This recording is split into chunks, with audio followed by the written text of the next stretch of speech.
Greetings, fellow investigators, and welcome back to our video podcast, Into the Darkness, where my friends and I play the Call of Cthulhu role-playing game. I'm your host, Tom Rayleigh. Our campaign is entitled A Time to Harvest. It was written by Brian Sammons, Charles P. Ziglanis, Glenn Owen Barras, and Mike Mason, and it's available on the Chaosium website. Jeff Wilkins is our game master, and this is Chapter 3, Episode 5. So without any further delay, let's continue our journey into the darkness. Jeff? Thanks, Tom. Yeah, so last episode, we pretty much spent the time in your hideout. You're the guest of Mr. Abelard, who is the head of the Federated Oil and Chemical. You're currently in a building somewhere in Detroit. And last episode, you pretty much were introduced to the Migo, and lots of information was given, I think. And at the same time, I think you guys shared your experiences with them. You sat down, you started to do some of the preparation work for your upcoming adventure back to Cobb's Corner. And then basically you were escorted down to the basement by Dr. Matheson, and she gave you a tour of the facilities down there. Do you guys, we kind of ended it a little abruptly, I think, so I just want to give you a chance. Any questions or things you want to follow up on? Well, we've just heard her torture the Migo. Yeah. Mm-hmm. I wanted to ask the doctor why it claimed that they hadn't, I don't have the text handy, but it claimed that they hadn't taken any aggressive actions, something like that. Say that again? You're asking. The Migo claimed that the Migo in the recording. The Migo claimed that they hadn't taken any aggressive actions, and questioned its treatment. So I had wanted to ask the doctor why it would claim something like that seemed so obviously false. What aggressive actions then are you referring to? Attacking our friends and... Well, okay. Kind of. I mean, if we're doing this in character, I guess I can just do it in character. You were asking, was there anything else we wanted to do? That's what I wanted to do. But if this is supposed to have happened in the interval, I can tell you what I'm thinking.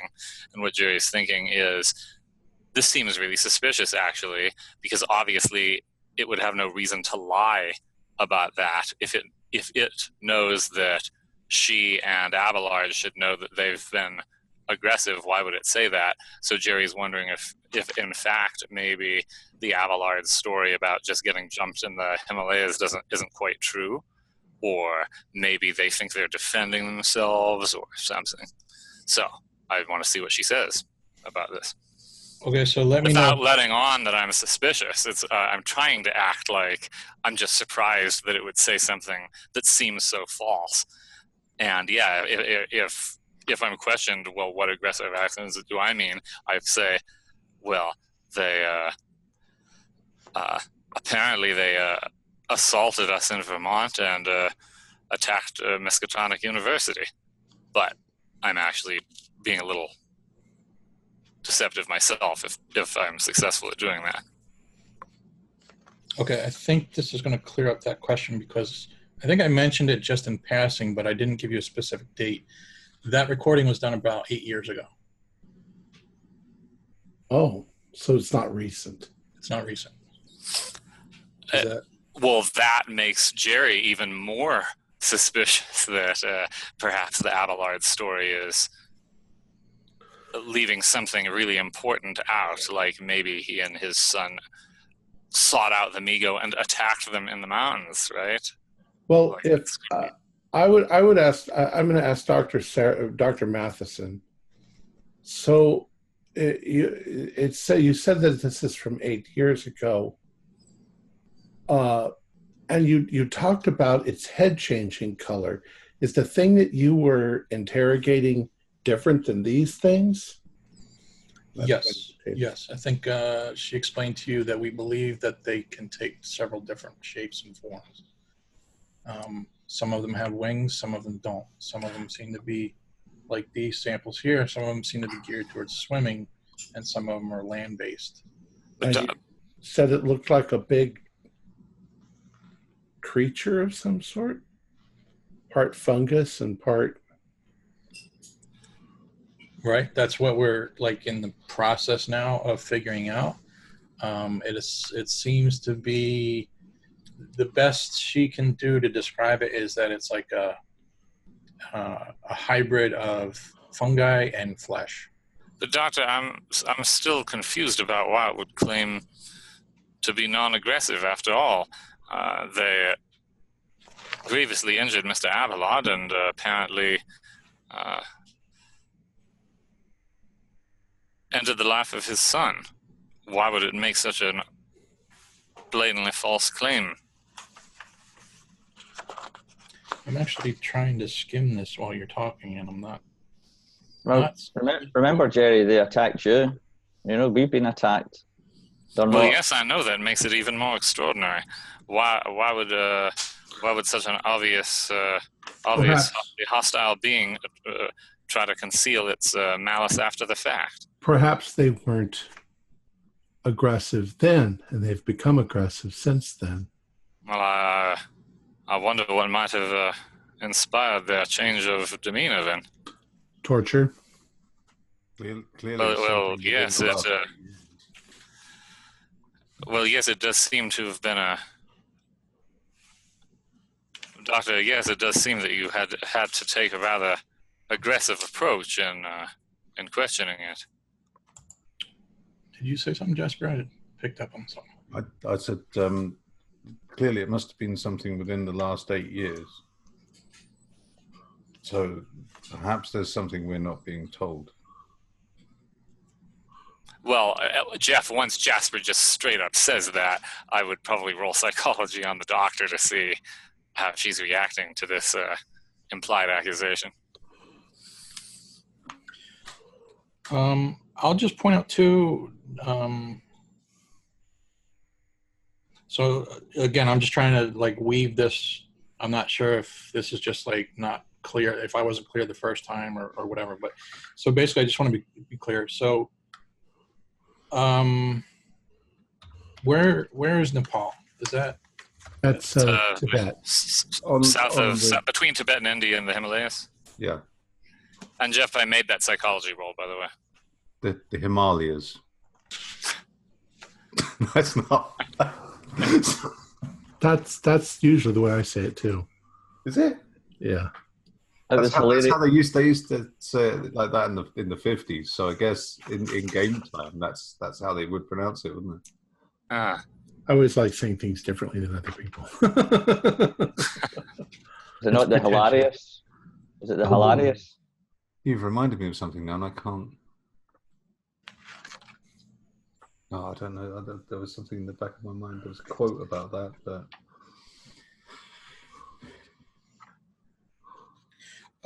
I guess that I'll leave it at this, George/Jerry. I take your point. I'm just not clear if I have a good enough answer for you of the timing of it all. I don't know if I'm trying to ask about the timing. Can you show us the text again? Is that possible? Yeah, I think so. Because I'm not really asking about the timing. I want to see how the doctor is reacting to this line of questioning. And then when Jasper rather guilelessly just says, maybe there's something we're not being told, then I wonder whether a successful psychology roll reveals her reaction. So I think about 3/4 down, it says, we have not harmed you. Leave us to be left alone in secret. No harm to you. So that's what I'm referring to. Right. The only thing I'm not sure of in my notes, so if you notice at the top there, it says November 18th, 1926. So that's the approximate 8-year time window. Yeah. Wait, 8 years? I think it's 1930. 1930. 31? Yeah, so that's 6 months. Right, okay. So the 8 years, I think, was when Abelard and his son were attacked. Exactly. That's okay, so so if the doctor seems uncertain of what I mean, I say, well, doctor, my understanding was that this interrogation happened 4 years after they grievously injured Mr. Abelard and ended the life of his son. How could it possibly claim to have done no harm? Well, she's looking a little bit confused too. She sees your point. The question is, she's trying to piece it together in her mind. She's not quite clear, but she's going to offer you the suggestion that perhaps, so in the time that he was attacked and 4 years later, perhaps this one individual amigo is making the claim that we, meaning him, and perhaps if he was with another group, we don't even know that at this point, that they weren't the ones responsible for any harm done. That the harm done was by another group or another. Is there any evidence that they have factions? Well, we know that they're scattered about the world. So if that's what you mean, I don't know if we have any evidence of like tribes or any sort of what you use the word faction. I don't think we have any evidence per se of individual pockets acting individually. I mean, it's certainly possible, but I just don't know if we had that information. Excuse me, Doctor. We passed a room back there and it had spears and stones and daggers and things. Could I get one of them for our quest? Because it might be a good weapon against these enemies.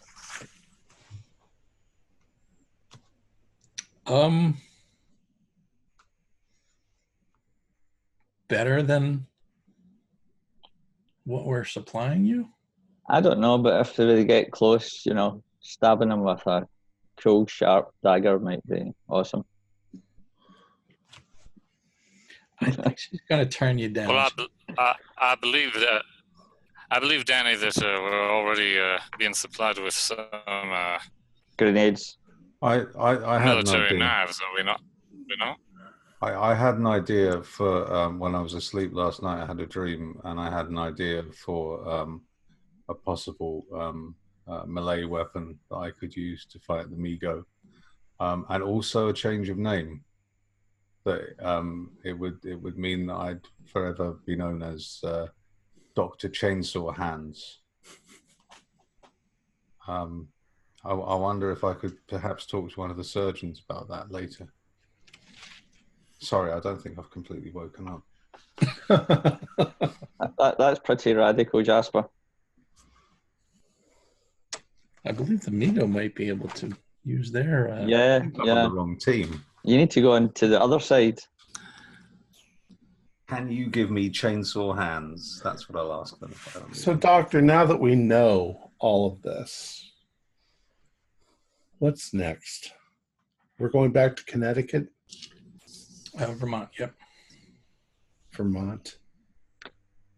Let's get ready. I want to go. Have you got a shooting range here? I want to practice. We did that whole shooting range thing. Did we? 5 minutes ago. Yeah. All right. I want to shoot again. They don't have one. I feel like I've been talked into it. So here's what... Who wants to practice skills? Well, I don't know anything about shooting, so maybe I should. Well, Doctor, if Mr. Abelard is reconsidered, or you think there's a way to do some practice, I'd certainly be game. Okay, so I'm trying to figure out how to do this. So here's what I came up with. I'm going to have you guys do... So Jerry, I believe you wanted to learn pistols, right? Handguns? Yes, that would be ideal. Right. So I think right now you have, what, 0? Or I can't remember if that has a base...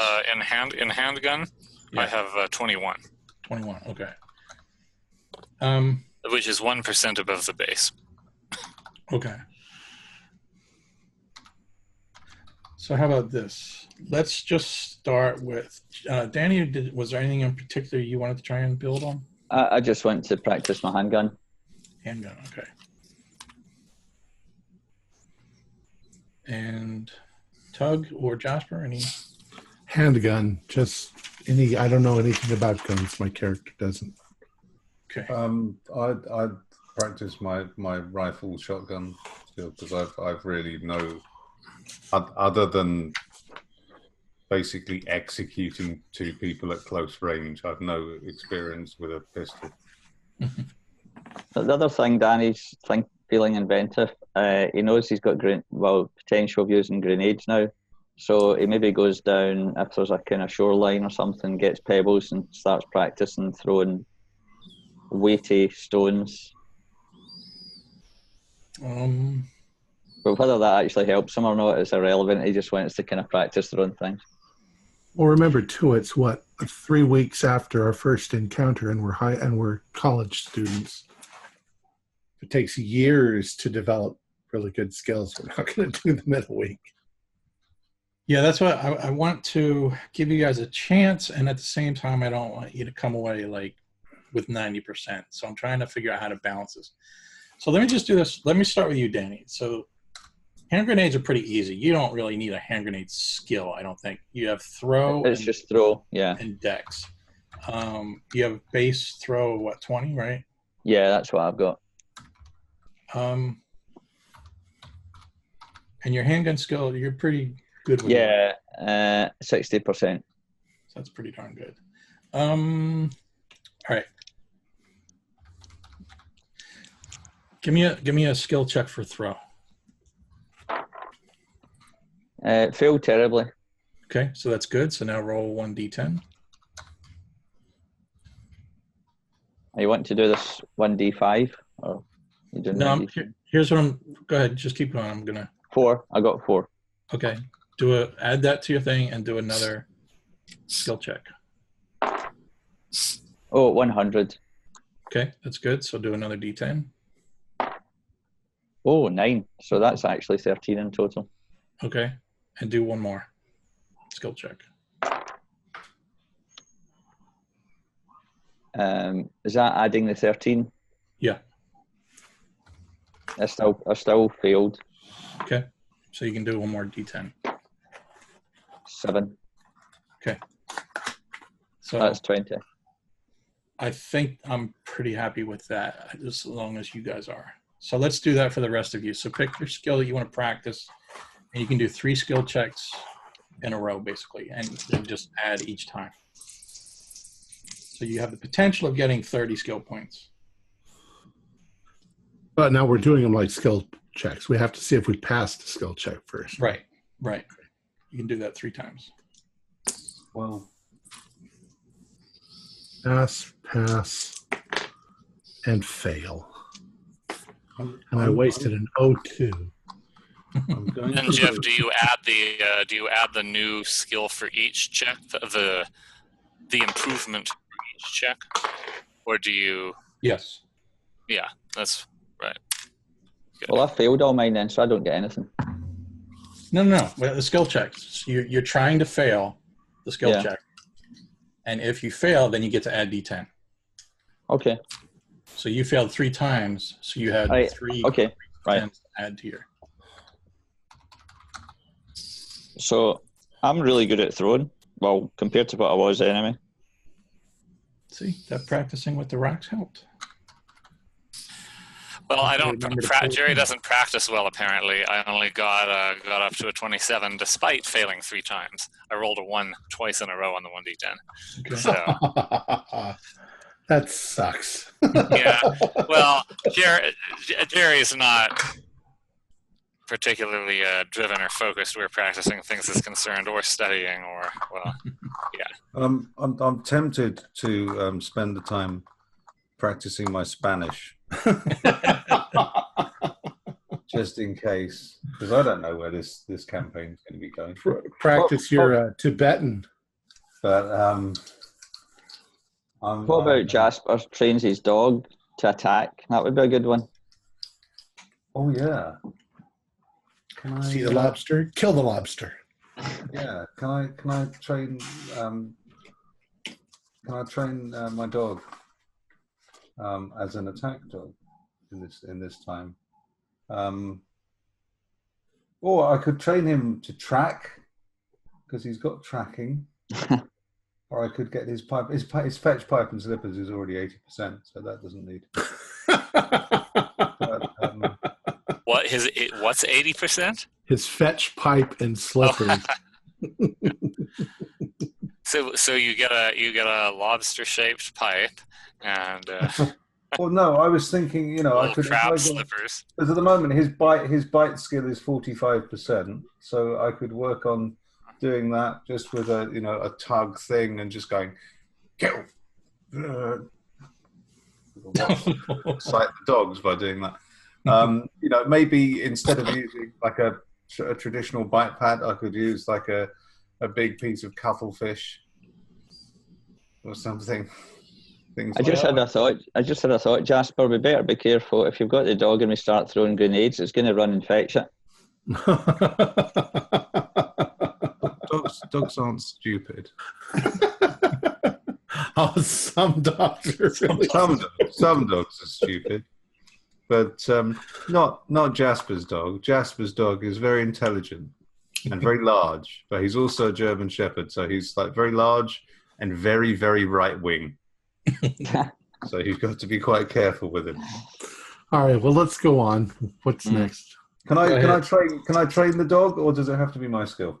I'll be a nice GM. Go ahead. Okay.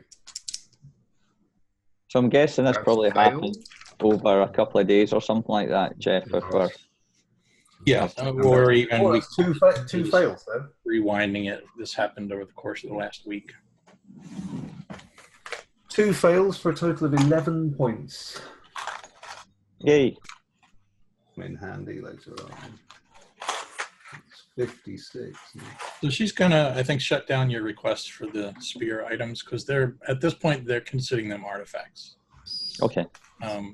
You can supply sturdy military grade knives, I assume.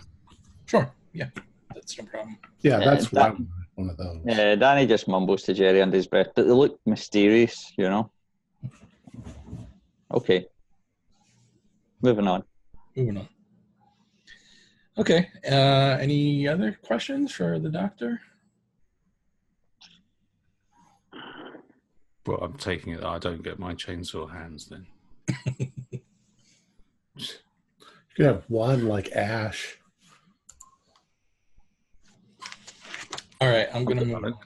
All right, let's move on. I didn't really want them anyway. I'm not bothered.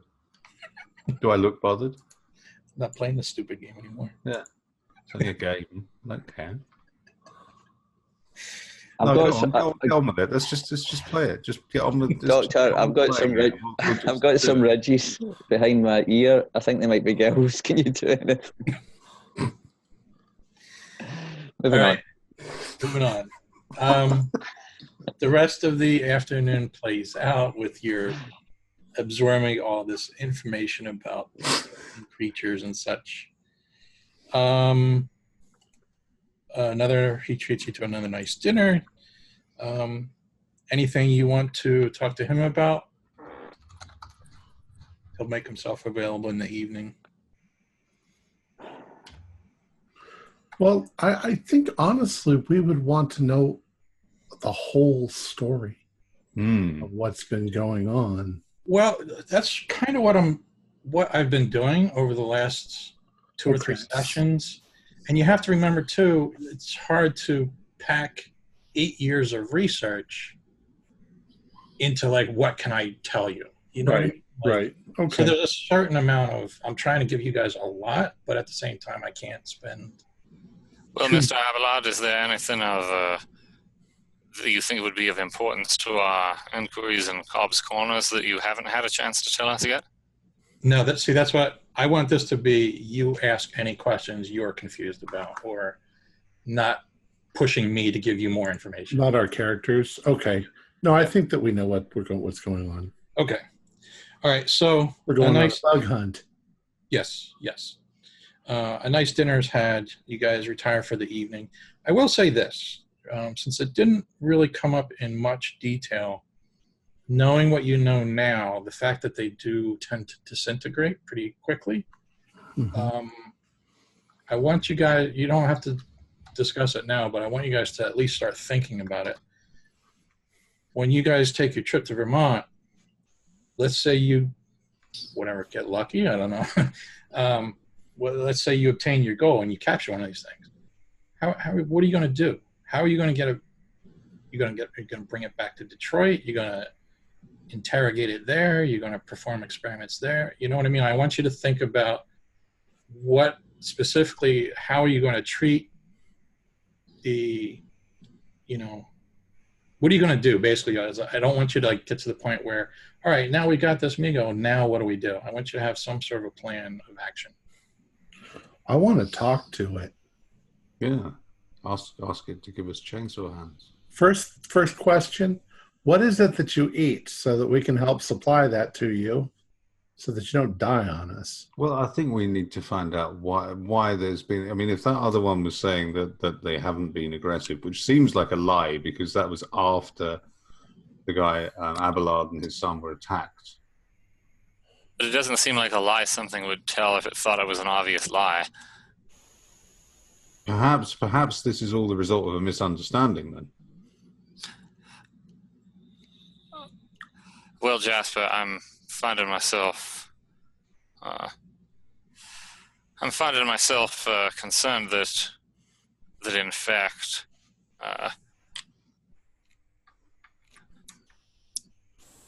there's already been attempts to intrude on these beings, and that they believe they're defending themselves. Well, the only other thing is this is our planet, and they're obviously on our planet from Yoggoth. That's right, Tug. That's right. I agree with you, Tug. And why are they here? If they're just studying us, they're probably studying us to invade and take over. So, an experiment on us. Look at the professor nearly got his brain swapped. After what we've experienced with people's bodies being taken over by other people, I guess they were people. That doesn't seem very friendly to me. I mean, that has all the hallmarks of an invasion to me. Oh, they had the whole campus going insane. Yeah, I mean, they're just look at the destruction and the chaos that they have wrought. Well, that's why I wonder if there might not be different factions among them, or perhaps different waves of arrival. Some perhaps are scientists, others an advanced invasion. But as you say, Doug, the likely outcome of a more advanced society encountering a less advanced one is the thorough destruction of the primitives, which in this case would be us. Well, or exploitation of us, yeah. And as you say that there might be different factions. If it's a planet, a civilization of people, of course there's different factions. But we don't even know if they understand morality. They might think, oh, they're just animals from another planet. Let's chop them up and see how they work. They might have no compunction doing that to us at all. Well I reckon that's what most of us would probably do. It's true. It's probably what we would do. And if they regard us as even slightly inferior to them, then they'd have no moral reason to tell the truth in interviews. I mean, we need to look at if we just look at them historically. If we just look at them as we would look at societies with superior technology on our own planet, discovering primitive societies. I'm using that word in-game, in character. I don't like that word. But the history of colonialism is the history of that behavior. Perhaps they are colonizing us, invading us, taking us over. It certainly indicates it. Well, if that's the case, the most important thing we can do is get hold of their technology and then learn enough about their society to function reasonably well within it. I'm assuming they let us survive that long. I suppose both of those can be one of them and send them a message. Don't fuck with our planet. Well, that would at least delay them on whatever time scale is appropriate to you, Goth. Well, I can't wait to get going. Go ahead. Oh, I can't wait to get going. I think we should go and exterminate these critters. No, interview them first. Yes, that is what we were discussing, Danny. As eager as I am to make good use of my recent handgun practice. And you should bring your cookbook with you in case there's any good soup you can fire at them or do something, you know.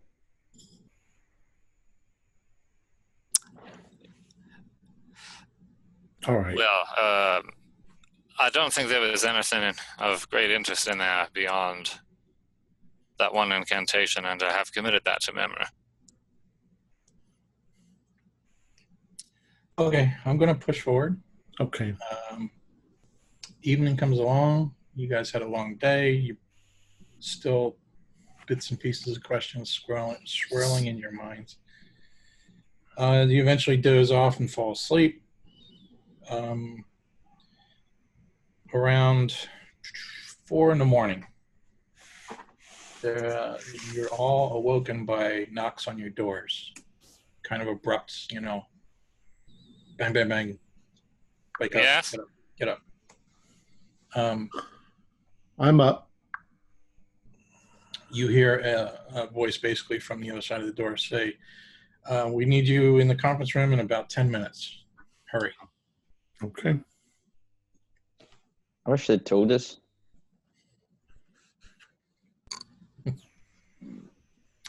So after, you guys quickly get dressed and make your way to the conference room. And there's a flurry of activity. There's a few more people coming and going that, some people walking by with clipboards and when you enter the conference room, you see Mr. Abelard sitting there. And he looks at you and he says, gentlemen, sit down, please. We have a new development. Mm-hmm. I hate to do this to you, but I think we're going to need to put the Vermont trip on a brief hold because we have new information coming in that we believe is fresh activity for the Migo. Where? I would like to send you guys there as soon as possible to get a jump on this and to try and check it out. It's actually in a small town in Canada. Canada? It's just north of Quebec.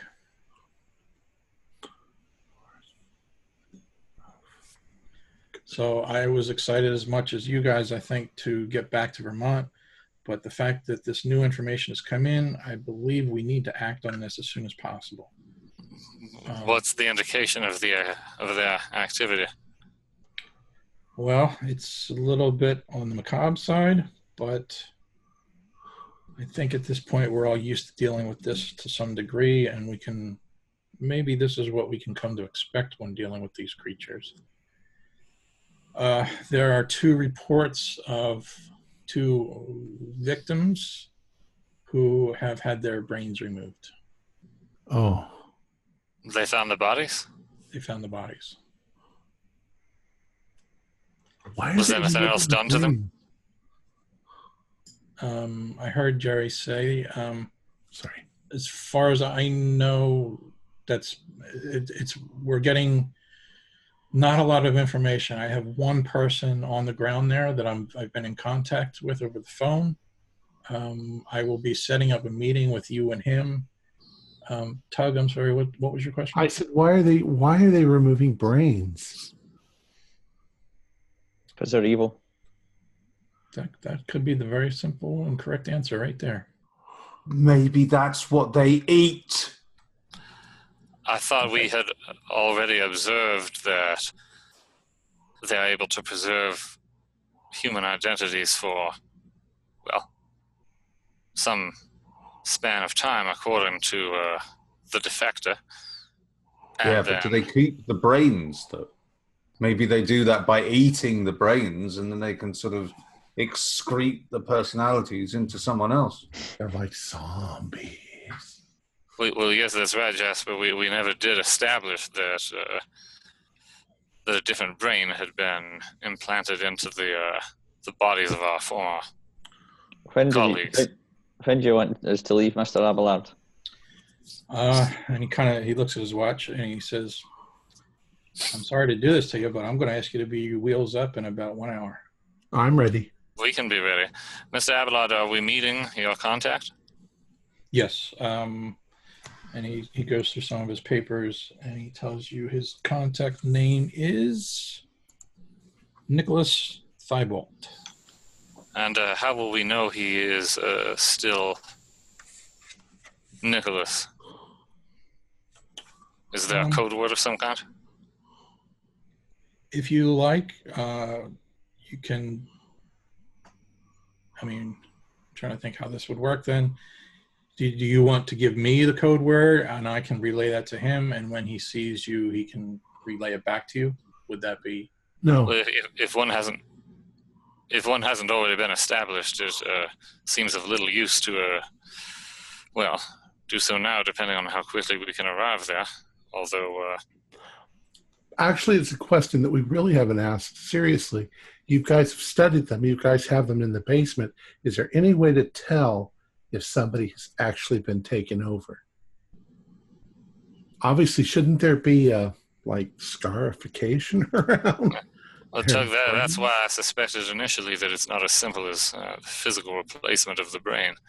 But then again, perhaps they're good at concealing the scars of surgery. Maybe there's scars in the head or the back of the head, or... Well, Mr. Abelard, have you ever had occasion to inspect the remains of someone who was under their control? He's trying to think back. I don't think we've been able to establish that. It's an excellent question. I don't know. I don't think I have an answer for you. All right. Then I suppose those type of remains are also on the list of priorities, although that is almost a more morbid speculation than taking alien specimens. Mm-hmm. All right, let's go. Well, I'll be ready. I'll be ready. Pack my stuff. Okay.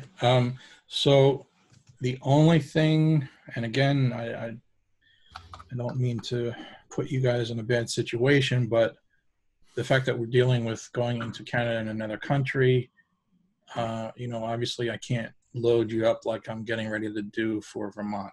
So, keep, I think handguns are acceptable. To be honest with you, I don't even know what the gun laws are in Canada, but just stay under the radar as best you can is what I'm trying to say.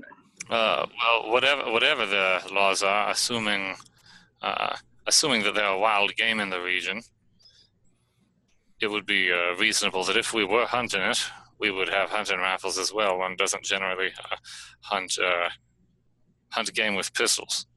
That's a very good point. Yep. So then I will leave it up to you then. If you think you can get your way around that, then bring them. Well, I have every intention of concealing a pistol, but... Well, we don't even know if we're going to encounter anything like that. We're just going up there to look at the bodies, right? That's just it. It's really... Is there an established pretext for our arrival? You said this is north of Quebec. This must be a fairly loosely populated area. Right, correct. I guess we just have to go and find out. Well, what's the name of the community? He checks his notes again, and it is a small town. Actually, they call it a city, so it's all relative, I guess. But it's called Latuque. And where are the bodies now? You'll have to figure that out. I don't have any more details on that. Well, so you mean, Mr. Abelard, that Mr. Thibault did not, in fact, tell you whether the bodies were already in the custody of the Canadian authorities? He didn't tell me in detail. Nope. Before we go, Mr. Abelard, is any of the team coming with us, or is it just us? It's just you guys. This is just short notice. Just go gather And information. who exactly is Nicholas Thibault? Does he have some connection with the Canadian authorities? He's one of my lawyers. I see. Just us, you say? Yes. Bring your dog, Jasper. I thought we were getting mercenaries and. For Vermont, yes. That's taking time to set up and everything. This is last minute. I only learned about this about an hour ago. And where will we be meeting Mr. Thibault? Will he meet us at the airport? He'll be waiting for you at the train station. Let's go, guys. Let's go. Are we taking a train from here, or are we flying? You're going to fly into Quebec. From Quebec, you'll be put on the train. The train drops you off right into the town. Yes, I understand. Well, I suppose that we had better decide what we're going to tell the customs when we arrive in Quebec as to the purpose of our journey. Hunting. I agree. Hunting it is. Okay, so then if you have questions or, let me know. I'll try to get you what you need within reason. I mean, we're all operating under short time periods. So really it's just a very light, keep your wits about you. Be careful. Good luck. All right. So he basically gives you some time to go back to your rooms, gather, an overnight bag, pack what you need. Danny, at some point you get a message that your pistols are waiting for you downstairs. Jerry, you get the same message that your rifle is being made available to you. And Jasper, you apparently have a visitor waiting for you down in the garage too. Okay. Are there also pistols down there, or is the notice so short that I just have one new rifle? Yes, if you need a pistol, they can get you a pistol. Right. You've been practicing with them at the range. So. Right, okay. Good. So what about the knives? Yeah, do as they a have GM, the knives? anything else? You can have knives too. Yeah. Okay, 2 knives, 1 pistol, 1 rifle. Okay. As a GM, anything specific or special you want to tell me about, or? Got a big buck knife. Oh. Sorry. No chainsaw hands. No. Can his dog have chainsaw hands? Chainsaw dog. Mr. Chainsaw Paws is his name now. I think it's called a snap lead. There's a kind of lead where it's got like a catch on it. It's the same kind of thing they use for greyhounds when they're coursing them. And it basically means you just sort of like click the thing and it releases the doodah, the collar, and they. And what, it shocks them or something? No, it just releases them. It sort of opens, so that they can. Danny looks at Tug and like, what is he talking about? He's like an expert in dogs now. Sure, Jasper. If you think you need that, he can get that for you. I think we want to maybe just pick up 1 or 2 things in case we're outdoors, like some ropes and maybe really basic. Can we just say that we have everything we need? Outdoor stuff, things like that. Yep. Yeah. Yes, somewhere between ropes and flashlights and bazookas. That's where I'm just looking for anything special. Is really what I'm asking. So yes. I'm ready. Gotcha. That's what I want to hear. All right. So again, a little bit of hustle and bustle. Things are moving fast. You're being shuffled about. You make your way downstairs to the basement. The car is waiting for you. The chauffeur that you met earlier is there waiting for you. Jasper, your friendly neighborhood pet dog, is there waiting for you. Great. Hey, boy. He looks at you, the chauffeur, as like, just double checking. You want to bring him with you, or you want to leave him here? He's perfectly car trained. Okay. Probably. All right. So then you're whisked off to the plane, the water plane. Can always get another one. And it's you're airborne. The plane travel is without event. I didn't figure out times and all that, but I think I figured out roughly it's about 2.5 hours of flight to get to Quebec. They drop you off. You get a taxi that takes you to the train station. I'm not going to get into customs and all that.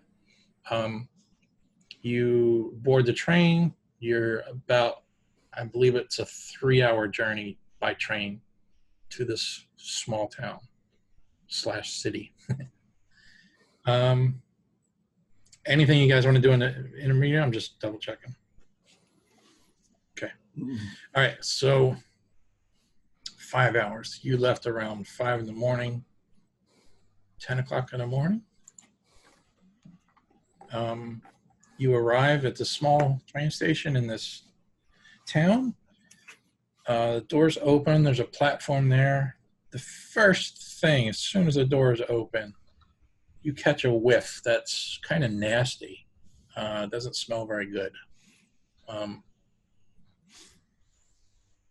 we identify what it is? Canadians. Maple syrup, and yeah, a combination of maple syrup. And as you look around the air,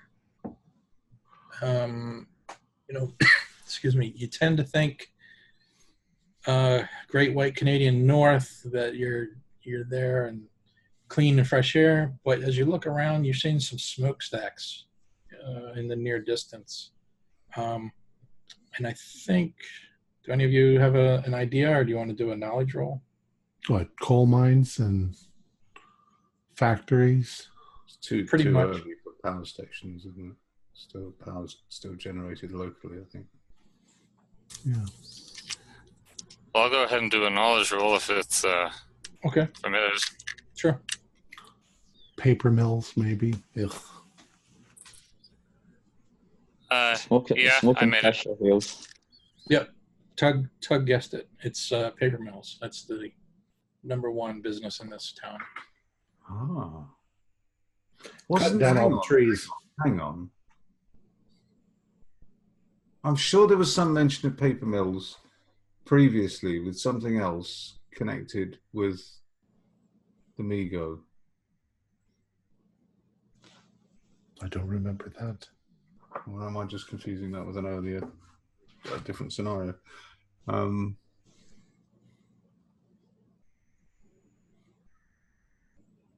guess not, but it does seem to indicate that there's a lot of timberland.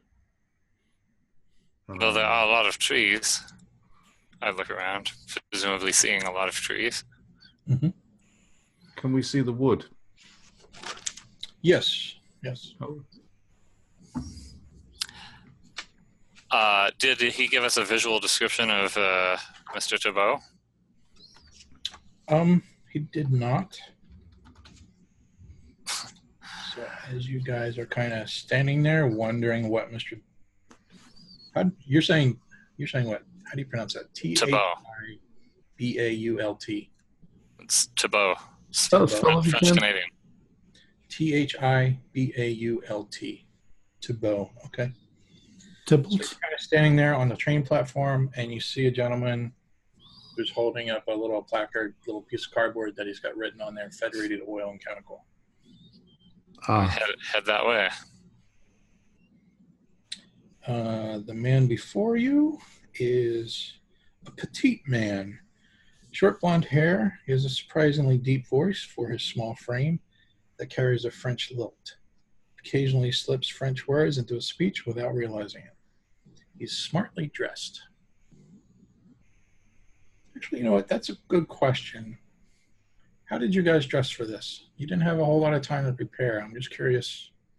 Are you, Well, we're from Massachusetts, so we know what warm dressing is. Yeah, I think we also had a conversation previously, didn't we, where we decided that we weren't going to dress like students. We were just going to dress like sort of Jeff, ordinary chaps. I'm dressed for a hunting trip where it's cold. Well, it's late August, I think, so I don't think it's that cold. Okay. But so cold, dressed for a hunting trip where it would be a bit colder in this season than it would be in, even in Vermont. I mean, we're considerably north, so. Okay. But I have layers, right? I mean, Jerry that would make is sense. a hunter, so I'm prepared for changes in weather. All right, so Jerry, hunting gear, the rest of you, normal average clothing, is that fair? Yeah, I'm New England sensibility. Gray suit. Outdoorsy, maybe jumper. Yeah, a little more outdoorsy. Jumper and thick trousers. Okay. All right. So you catch. I'm gonna have to write. Good morning. Say it again. Good morning. Oh, Thibault. Bonjour. Oh. Bonjour, monsieur. Comment allez-vous? And he says, your French is awful. Yes, he greets you. Welcome, gentlemen. Welcome to Canada. It's your first time here? Thank you. Yes. Yep. Well, I wish it was under better circumstances, but sounds like we have a job to do. So he, you guys get your stuff from the train. You got all your gear and everything. Jeff, does he ever introduce himself? Yes. Because I don't address him by name. Okay. Yeah, he'll just introduce himself as Mr. Thibault. Okay. I'm Jerry. Jerry, nice to meet you, sir. So he's cordial and polite. He asks you if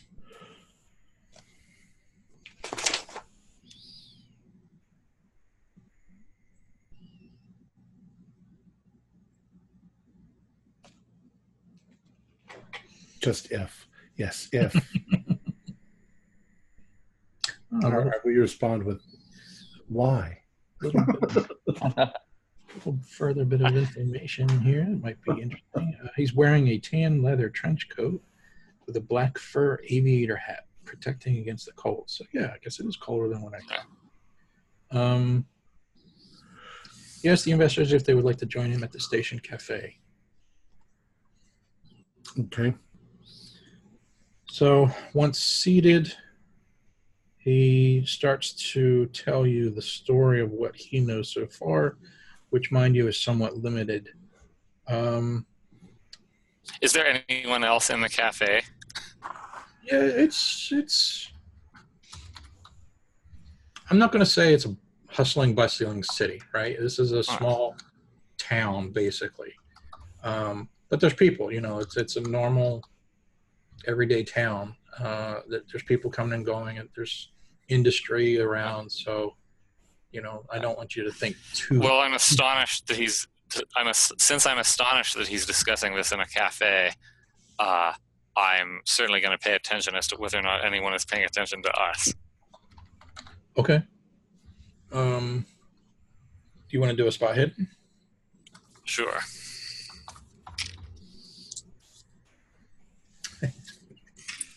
Two lobsters sit in the corner. Hard success.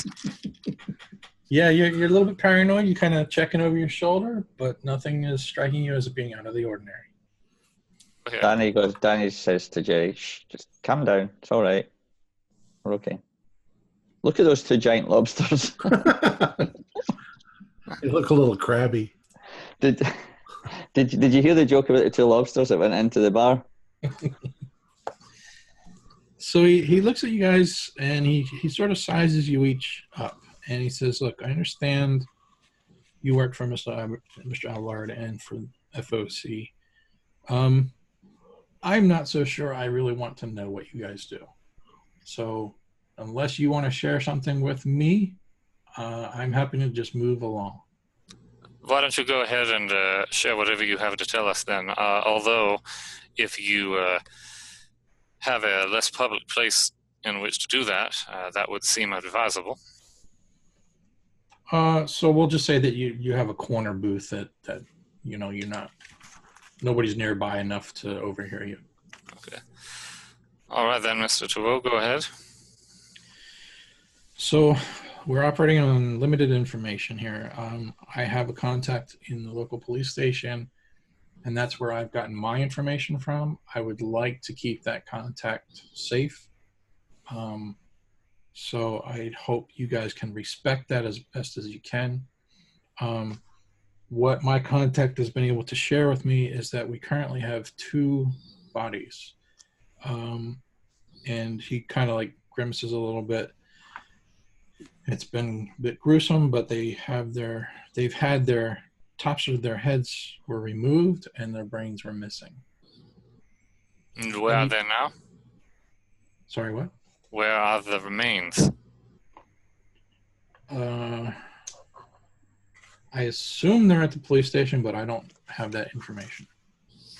Where were they found? I don't have that information. I mean, specific details, I don't know. You're going to have to figure that out.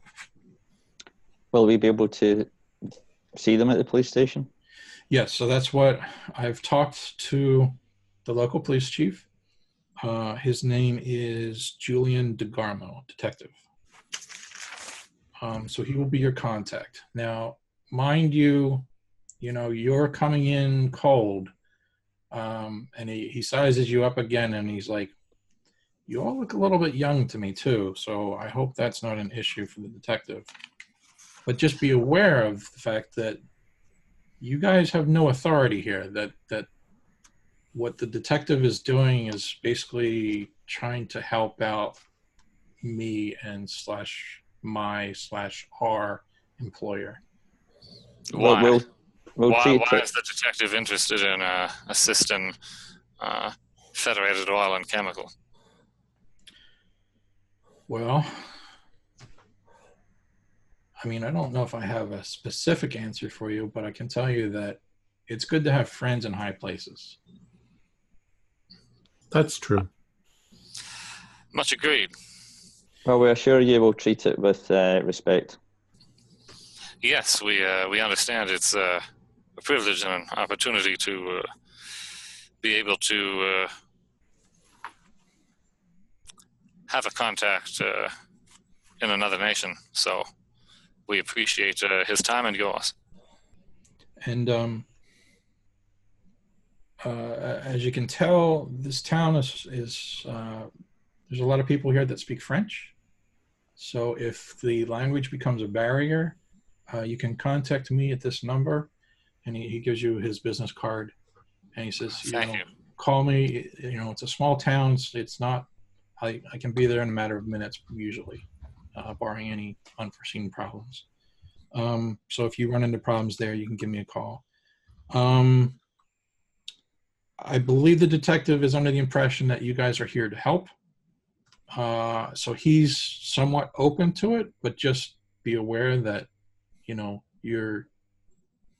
you're basically intruding on an investigation. So, well, if there is anything we can do to actually assist the detective, we'll certainly be willing to do that. Right.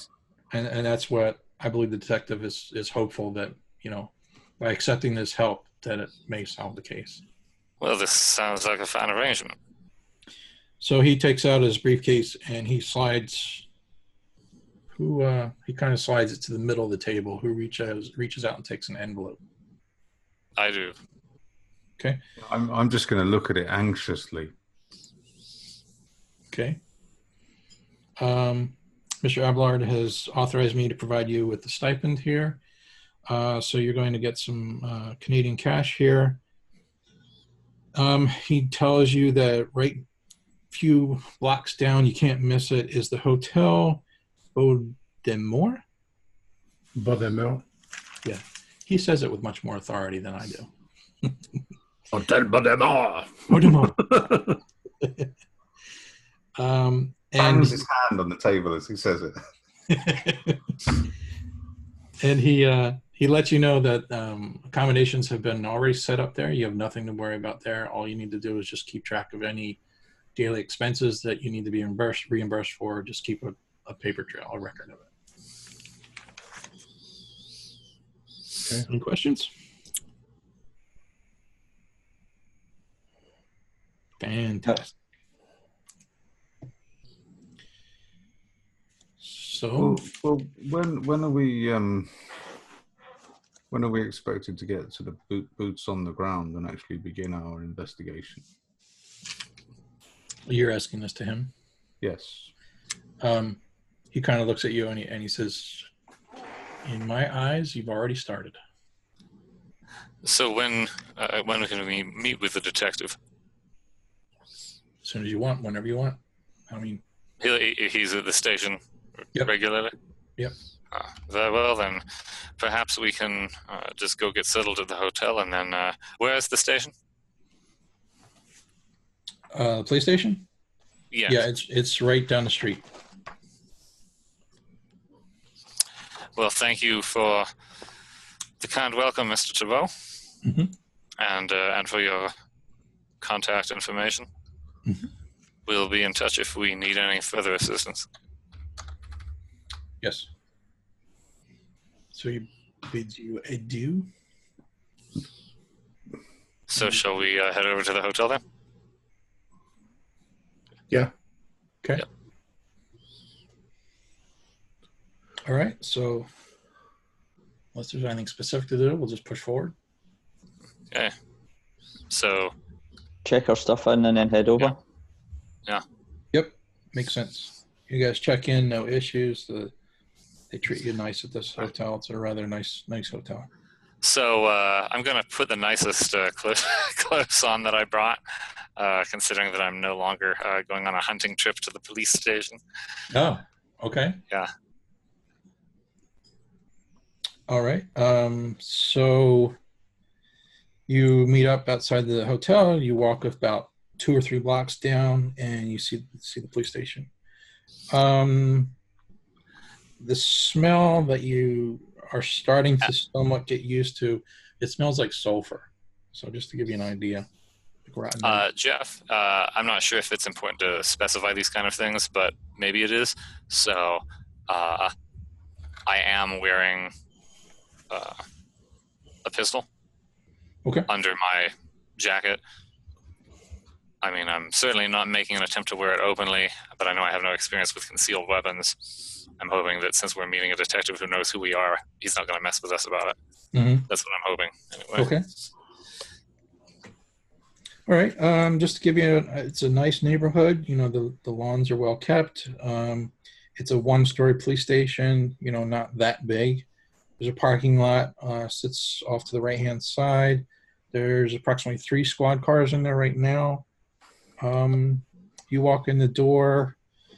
It's a police station, you know, plaster walls, reception area. There's 2 rows of benches. There's like an alcove in the wall facing the door, and there's a desk sergeant sitting there. And he doesn't. Jeff, what was the detective's name again? Can you type it or tell us again? Julien de Garmont.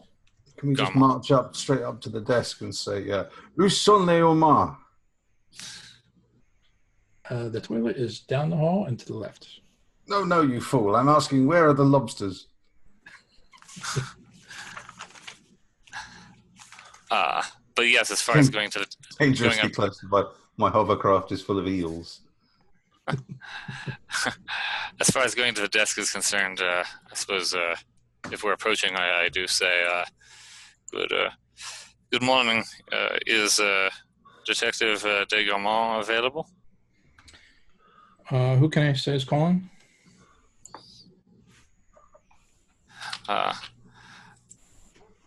We're from... he'll be expecting... was expecting to meet with some gentleman from the United States. And with that, he kind of lifts his nose up out of the books for the first time, and he looks at you guys. United States. Okay. And he gets up from the desk and disappears for a bit.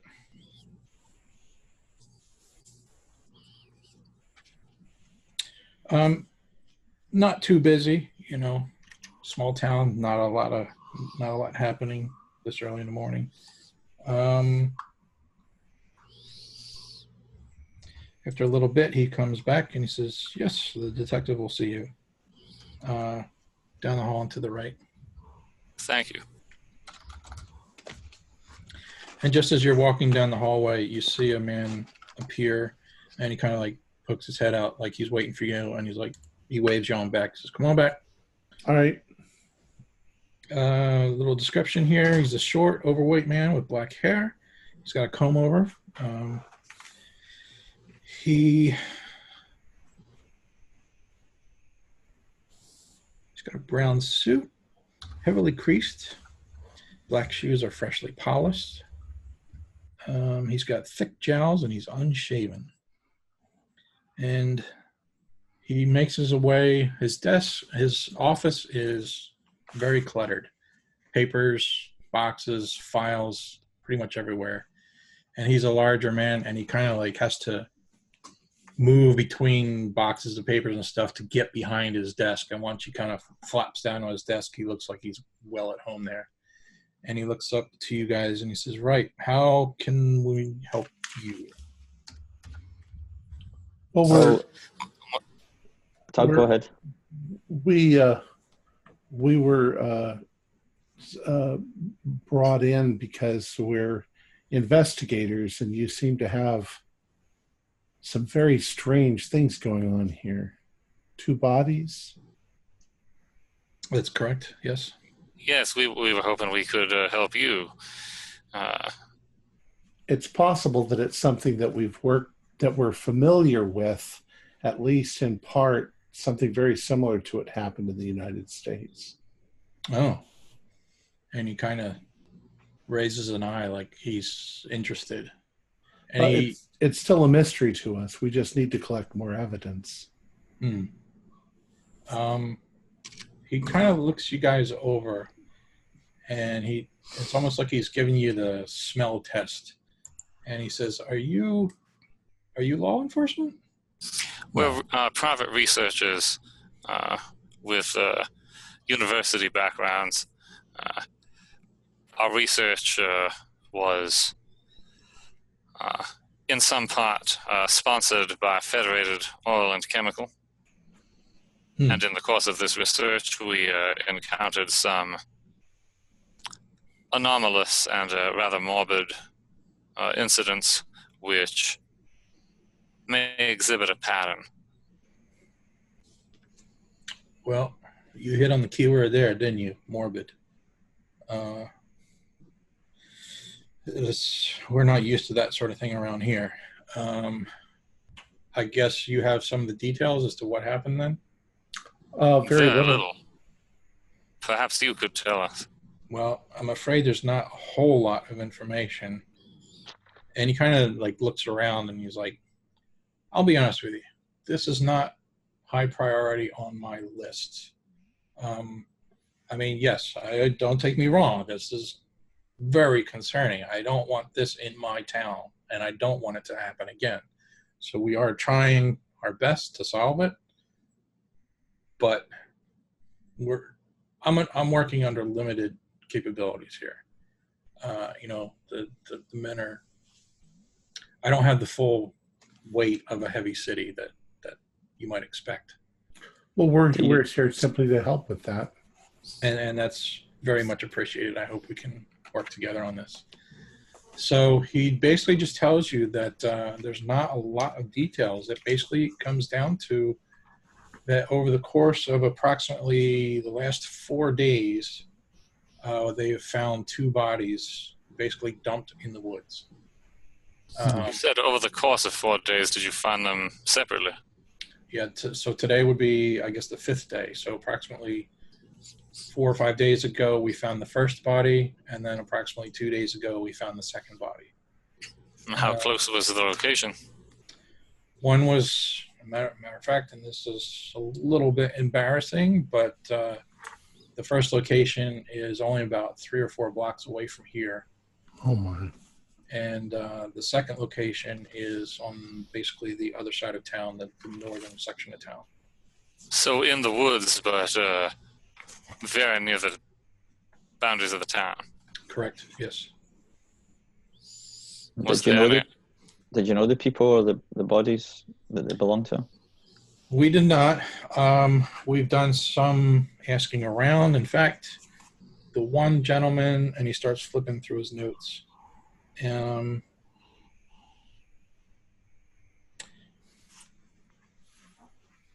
I'm not sure if I have the names flipped as to write which one was first, but I don't think that's really important. The first gentleman's name was Anthony Corbett. Mr. Corbett. Right. And the second gentleman's name was Nathan Roche, R-O-C-H-E. But they are not local? Well, Mr. Corbett was, and okay, never mind. Yes, Mr. Corbett, we have some background on. We were able to figure out that he is a local who was working at one of the paper mills. It appears as though he's been down on his luck, though, because I think he was fired from his job approximately 2 weeks ago, or 2 months ago, I think it was. Do you know the reason? We think he was caught drinking on the job. And Mr. Roche? That, unfortunately, we do not have hardly any leads at all. We've asked around town. None of the officers recognized him. We had a police sketch done of him. We've asked around. We've handed out the sketch, and so far nobody has. How did you identify him by name? Did he have identification? He actually had the inside of a suit jacket had a tag, and his name was on his tag. What was his first name again? Nathan Roche. Nathan. His name was on the tag? Yes, he wrote his name inside of his jacket. Hmm. Probably a similar jacket to others he worked with, and he wanted to make sure that nobody stole his jacket.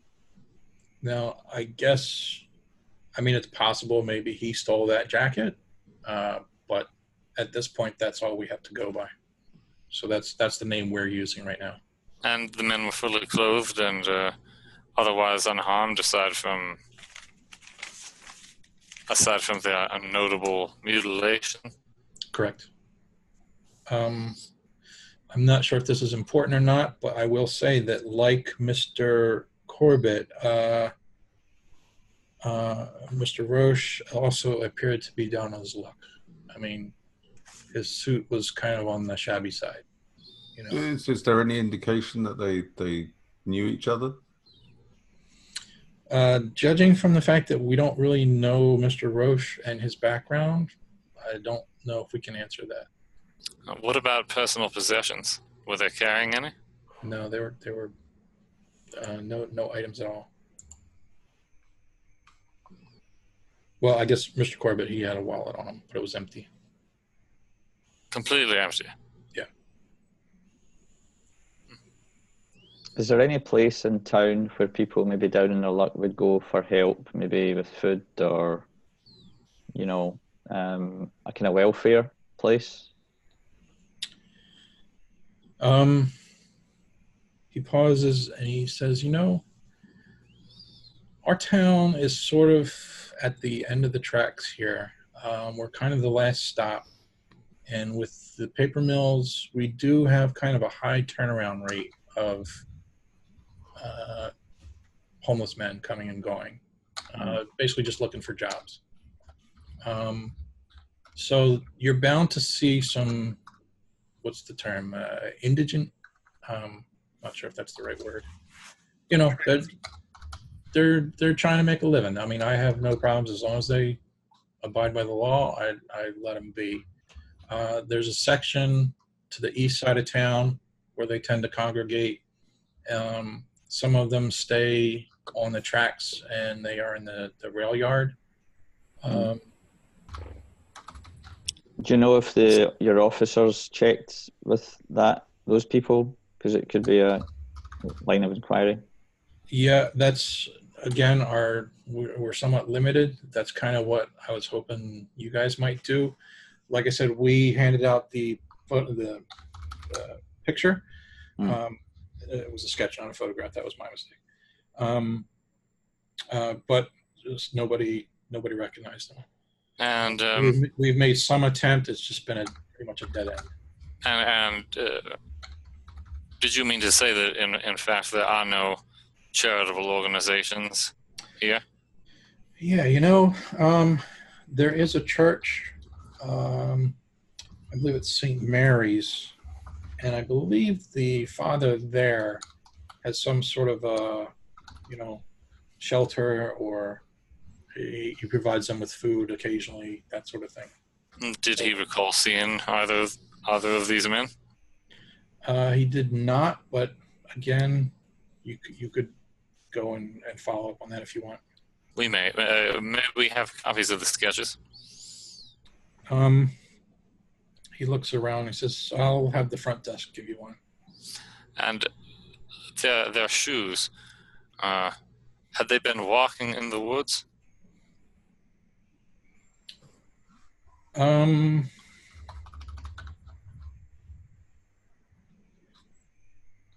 So can you elaborate on that? Was there any indication they had been walking in the woods, or perhaps were they deposited in the woods after being elsewhere? I wondered if there was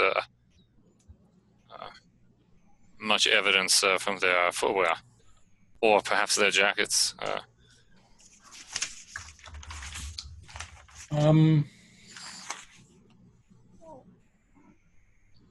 Is it the kind of detail that he's going to know? I'm trying to think if I can help with that.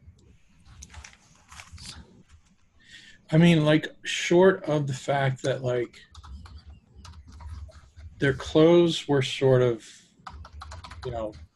dirty from wear and tear, not so much like they've been rolling around in the woods. The same with their shoes, they weren't necessarily caked with mud or anything like that. Yes, I see. So I think... And so there were no indications of struggle either. No tearing of buttons. I mean, I don't think we looked that close, to be honest with you. Do you still have the clothes? No, we cremated the bodies pretty much. Nobody claimed the bodies. I see. When did this take place? I'm sorry? When did the bodies show up? The first one, I think, was approximately 4 days ago, and the second one was approximately 2 days ago. And you cremated the bodies already? Yeah, yesterday. Jeff, can you remind me what time of year this is? I think it's late August. It might actually. It's been really vague, so. So it's still kind of warm, though. Yeah, I'll say the evenings are probably chilly. Okay. Is cremation of remains standard here, or were they cremated due to their mutilated character? A bit of both, yes. Jeff, I roll psychology.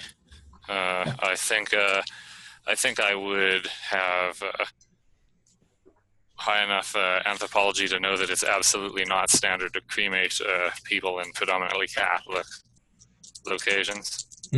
So, was there a coroner? But I failed the psychology roll.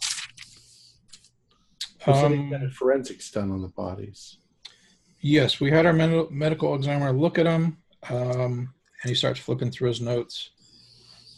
Well, is there anything specific you wanted to ask? Or I want to know what his name is so that I can talk to him. Oh,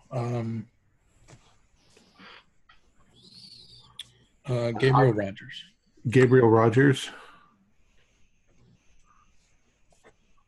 Danny's mildly amused because his next question, before you said they were cremated, was did they have any burn marks on them? Huh.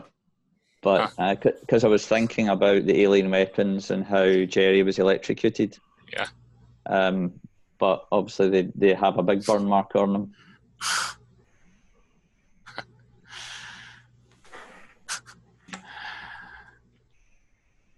But we could get that off the coroner's report if there was any unusual marks on the body. Mm-hmm.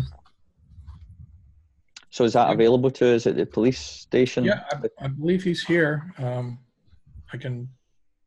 Yes, if he's available. Sure.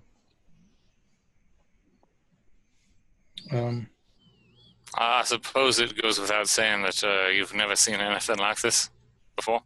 Yeah, absolutely correct. Yes, this is beyond a level of horrific that we're not used to dealing with. So the fact that you guys are here to help, we're somewhat grateful for. Well, we are glad to help, and well, really, I don't think any community is accustomed to anything matching this description. So and if we come up against any dangerous characters, I assume it's okay to get your help. Yeah, sure. I mean, yes. How can we reach? How can we reach you, detective, if you're not here at the station?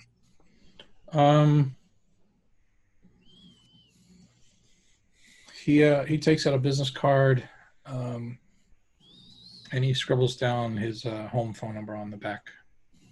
I mean, you know, if it's an emergency, call the police station. You know, call the police. We will be there shortly. It's not that big of a town. And you know, that reminds me, detective. So the station is always open.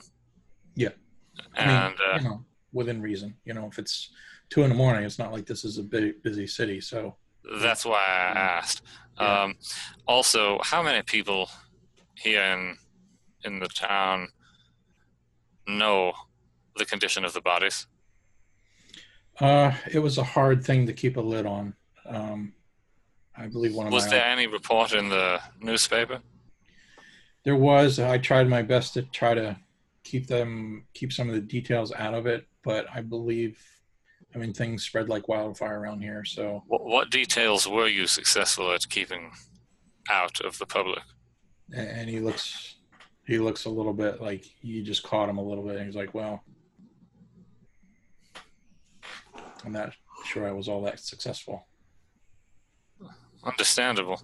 And as you've said, the amount of detail is fairly minimal in any case, short of the most striking feature. Mm-hmm.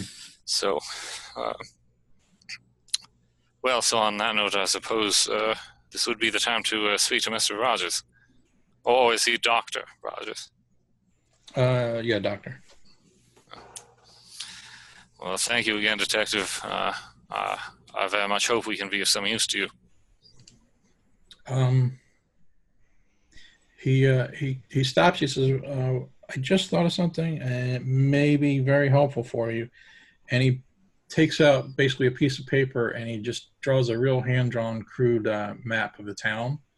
And he just puts a little X by where the 2 bodies were found. So you have an idea. Thank you, Detective. Yes, we may want to take a look at the locations. And I think once you get to the locations, it shouldn't be that hard to find, because there's like a trail kind of that leads up into the woods, and I think it'll be obvious to you, is what I'm saying. And so were they in fact found along or on the trail? They were sort of like, it's like a clearing almost, like like they may have been drug up all along the trail and then just dumped off to the side. I see. So suggesting no attempt whatsoever was made to conceal the bodies. Yeah, limited at best. I mean, and well, I think any other questions I can think of will be for Dr. Rogers. Okay. And he looks to the rest of the 3 of you. Anything else I can help with? Mm-mm. Okay. He gives you the location of Dr. Rogers' office. The gentleman is in, and he basically just looks up. Yes, how can I help? Dr. Rogers, Detective de Gaumont suggested that you might have a few moments to discuss with us your autopsy of the notable remains that were recently discovered in the woods outside of town. Mm-hmm. Okay. And he starts shuffling some papers on his desk and pulls out a couple folders. I think Danny would ask the same question again. Was there any, obviously apart from the wounds, was there any unusual marks on the bodies or similar marks on the bodies?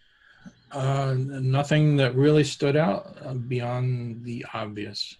You know, the fact that the top of the skull head was missing, as well as the brain. And did it look surgical rather than brutal? He looks down to his notes. He says, it looks as though it was from a saw. And from what I've been able to tell, it appears to be antemortem, pre-death. Were you able to determine the time of death? Not exactly, no. Well, was there any sign of decomposition? No, not really. Had rigor mortis set in? Me personally, I don't know the time. Oh, so I think 3 to 6 hours. Okay, then yes. Body dies. Then yes. Okay. Limited. How's that? All right. Well, then that would be maybe 3 to 6 hours. Was when their bodies were discovered.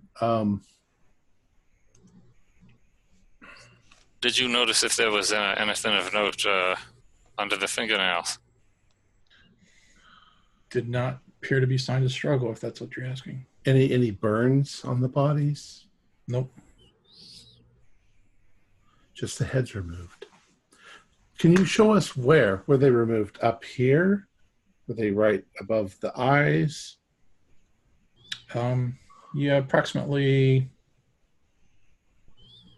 See, Canada. Approximately 3 centimeters above the brow line. And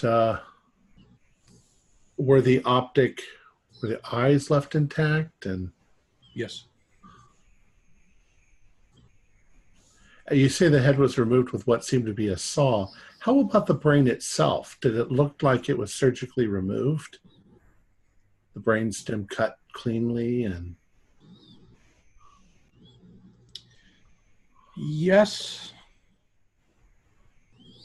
Well, I will say maybe not surgically. Maybe, I mean, I'm trying to find the right words. Maybe, I would say with care, but maybe by someone who did not necessarily know or have a surgical background. What about the connections between the brainstem and spinal cord? Was the brainstem fully intact? Was any of the spine attached? Excuse me, the spinal cord. Was any of it attached? No, it was cut. Were there any marks on the scalp or the what would you call it? The skull cap? Well, just to be clear, other than the soaring. Right. So just to be clear, the skull cap was missing. Oh, I see. So it was the brain and the skull cap were missing. Did we find out already who found the bodies, or was it the police? Yeah, it was. I mean, the one I think was just called in by a hiker, and the other one was just a local was passing by and happened to. Okay. We don't have any names for that or anything like that. Right. Okay. Yeah, so they took that top off and it's gone, and the brain. Mm-hmm. And no other injuries or... And you say that the person was alive when this happened. To the best that I can tell, yes. Any drugs or pharmaceuticals in the bloodstream, or that would indicate they were drugged? I would have liked to have known that, but we are not set up for that, and I'm not sure. I know this sounds like a silly question to ask, but did either of the bodies look like they'd been dropped or thrown?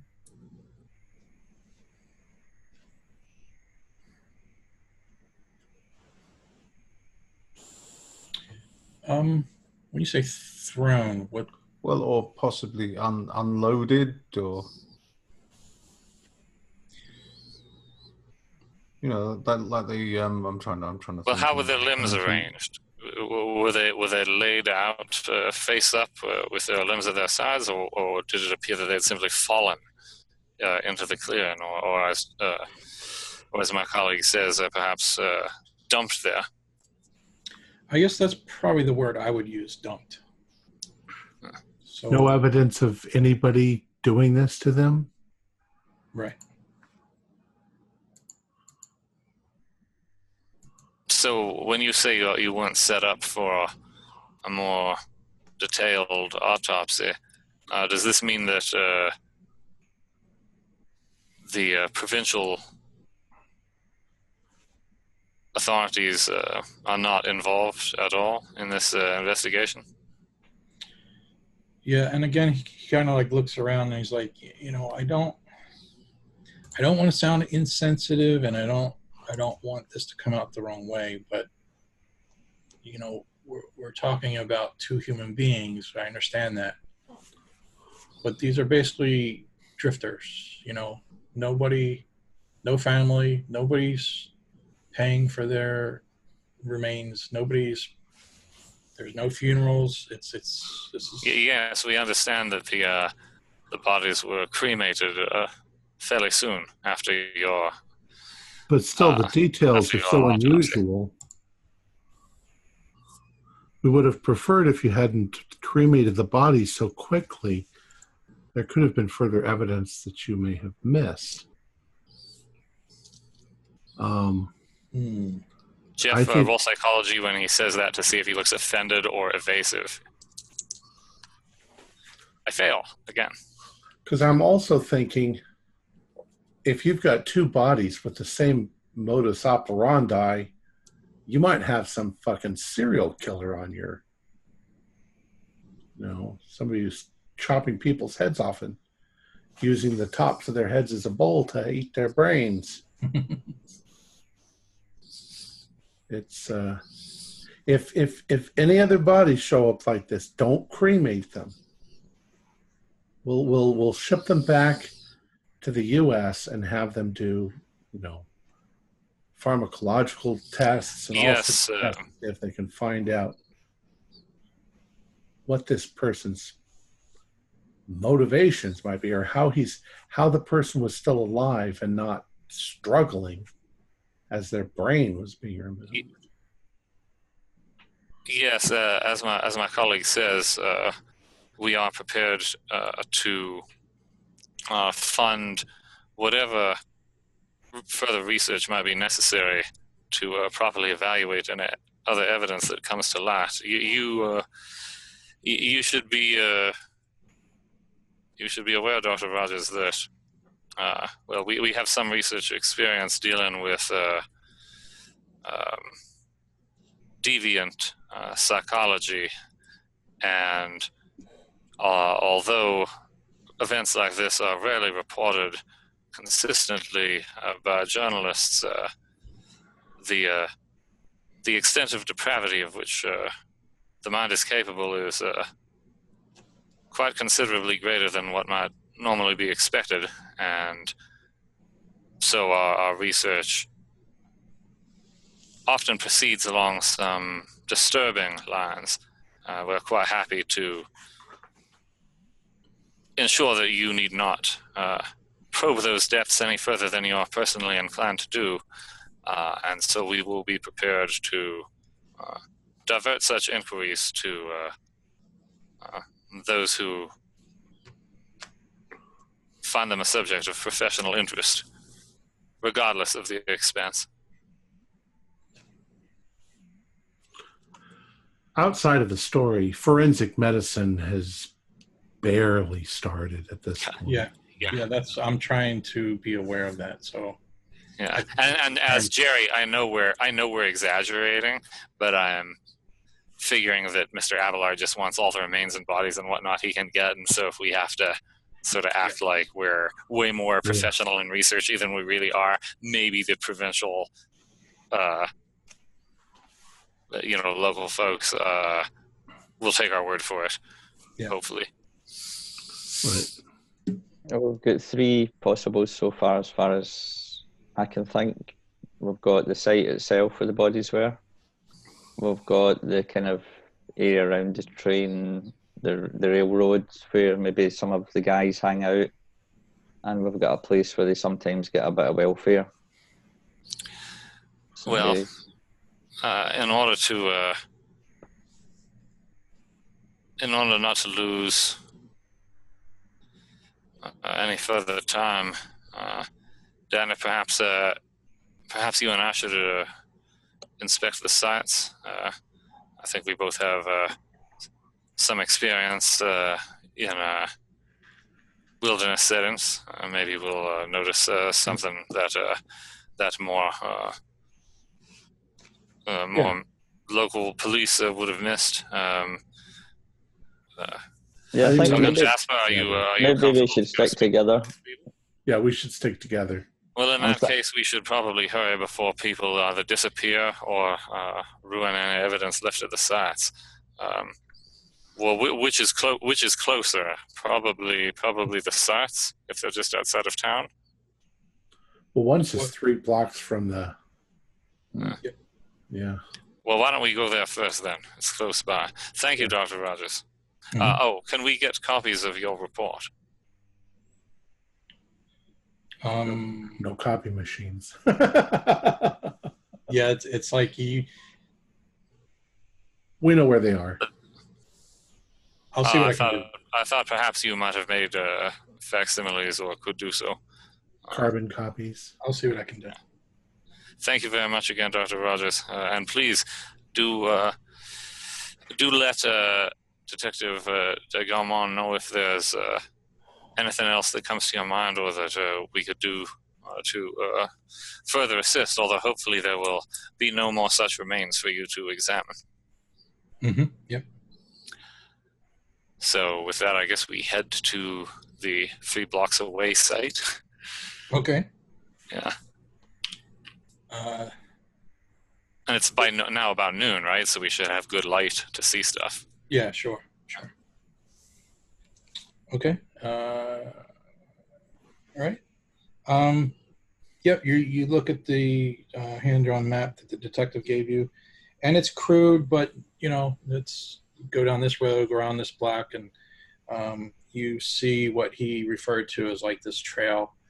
And the grass in that area has been kind of like matted down a little bit. So you're pretty sure you've got the right location.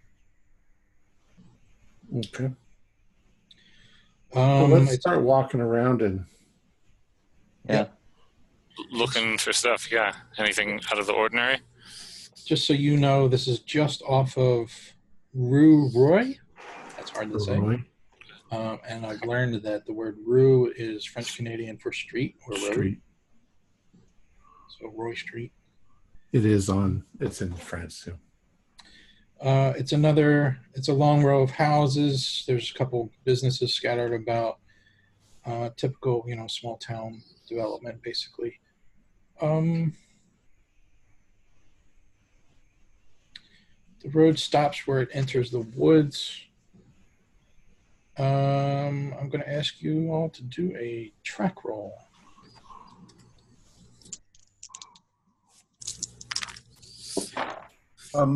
Wow, I passed. My tracking is quite poor at 20. So do you mind if can I do a track roll for Rex instead? Yeah. Okay. My track is 10, and I got a 4. Wow. Jeff, does it matter? I got 16, so it doesn't matter whether it's Rex or me. I got a hard success as well. Okay, yeah, you guys are on the case. You know what you're looking for, kind of. So your intent, and you're doing well. So you find a bunch of matted footprints that are leading up into the woods a little bit. Of one, well, never mind. I failed, so I can't ask questions. A number of tracks. Yeah. Mm-hmm.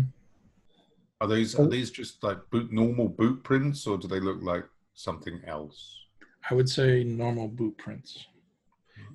Is that a lobster print that I see? How about this? Let's have lobster you guys wearing boots. Yes. But wait, we're in the middle of town, right? You're like on the southeastern edge of town right now. So on one side of you is the town, on the other side of the woods leading up into the mountains. And is it a trail that these boots are going up? I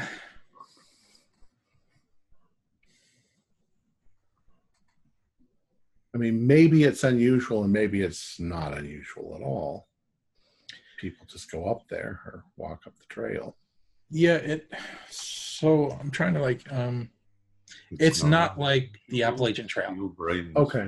Okay, so like it could be that this is a spot that people come to, that if they're looking to get up to hike into the woods, they might go in this way. But it's not like it's a heavily worn path. Okay. Does that help explain it? You guys think that this is leading towards something, or? Yeah, I think we should follow it. Do we have any kind of gist of how many sets of footprints it could be? Is it kind of 2 or 3 or 5 or 6, or just kind of the general amount? I'll say between 5 to 10. Well, then it seems kind of common, but let's see where it goes. Trail. Yeah, let's follow it. Bring the dog along, Jasper. Let's see if he picks up a scent or anything. Jeff, since I clearly couldn't really make out the tracks very well, and these guys seem to be doing quite fine, I'd just like to keep a lookout to see if anybody is paying attention to us, following us, rustling around in the trees, other people and things, any lobster mole men popping up from the ground. I want to know about it. So, okay, I'll keep that in the back of my mind. Okay.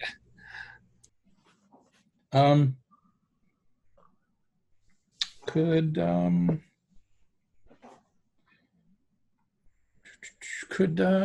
Tug, Jasper, and Danny do a spot hidden then? 11. That's better than half. Nice. Hard success as well. I failed. Okay. With your Rex got a 6. You got a 6? Rex got a 6. Out of hard extreme. His spot hidden is 50. Okay. Well, I guess for now I'll focus on the humans. Yeah, I was going to say it could be quite difficult for Rex to articulate what he's seen. Lobster. Rabster. What are these Migo? What does their skin feel like, Rex? Rough. So maybe if we put Jasper's brain in Rex's body. Where are the Migo when they steal people to take their brains? Roof. So you guys start combing the area pretty well, and it's not too long until both Tug and Danny catch something in the dirt. It looks like 2 drag marks. I can elaborate if you want, but I think you... Like heel marks? Yeah, exactly. Hey, look, does these look like heel marks? Yeah, it does. Is it more like a straight line, or does it look like it's kicking and moving about? live? Yeah, good question. It looks like a straight line. Yeah, it was. This guy was knocked out or drugged. Dead weight. Yeah. Guys, we're onto something already. Let's find out where it came Well, from. apparently we're on to something that was not immediately just dumped. Have any of you been wondering whether or not it might be that the local authorities don't want to investigate thoroughly? No, I don't think that they have the time or the resources. However, something just occurred to me.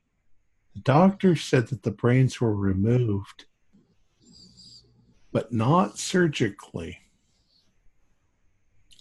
What if we're assuming that the Migo are somewhere here, but does it seem, it would seem like if the Migo were some sort of master surgeons, the evidence would have been there. What if these are people trying to appease the Migo? It would seem, you're right, Tug, it would seem that if the Migo were involved, the bodies would, in fact, the evidence would not have been there. No evidence at all. So I think you're right. Someone is perhaps trying to sell them the brains, or even, as you said, appease. And they would go after transients. Yeah. Yeah, I think you might be right. Because it seems different. It seems different to what was happening at the university. So professional. Yeah. So either word will spread that we're here and there will not be any more remains, or whoever's doing this is sufficiently mad or desperate or both that there will. So let's see where this trail leads. Absolutely. Let's keep going. Yeah, let's keep going. But you guys might have already thought of this, but the skulls were sawn off, was the way he described it. We're in a place with a big sawmill. So, it could be not like a hand saw, but some kind of powered saw. Yeah, it might be difficult, though, it's going to be difficult to saw off the top of someone's head and not damage the brain, though. Yeah. Well, yeah, with a wood saw, that would be pretty hard. Anyway, let's keep going. I would have thought a butcher's saw, like a bone saw. Yeah, like a bone saw. That would make more sense. And they would cut most of the way through. And then they probably in a town this size, the rest using something like the cranial screw top method or something. I think I need a sanity roll. Yeah, I failed. Well, in a town this size, the only people likely to have bone saws are the coroner and the butcher. Well, or whatever murderer has become obsessed with the Migo and purchased a bone saw. I don't know about that. A place like this, I mean, there's a lot of people go hunting and dress their own meat and things. That's true. They might well have a bone saw, or at least a little tenon saw that they use as a bone saw. So, Jeff, the direction that we're kind of heading in this trail, is this going up into the mountains? Yes. So it could be a cave or something. Or see if the trail then suddenly goes back down and goes straight to the sawmill. Or so I think I heard Danny say you guys are following the trail then, right? Oh yeah. Okay. I didn't quite make out these drag marks, gentlemen. Are there still? Are the drag marks? Can you show me? Are they still? I'm trying to ask guys if the drag marks are still continuing, but I know I never saw them in character. So. Here and here. See it here and here. Okay. Yes, I see. Well, so this is some distance to be a dragon. Well, someone. How far have we come, Jeff? So I'm going to ask you all to do a spot hidden, unless, Jerry, you're still looking over your shoulder. No, I'm interested in the tracks now because they pointed it out. I'm not looking. Okay. I'm looking at the lines on the ground.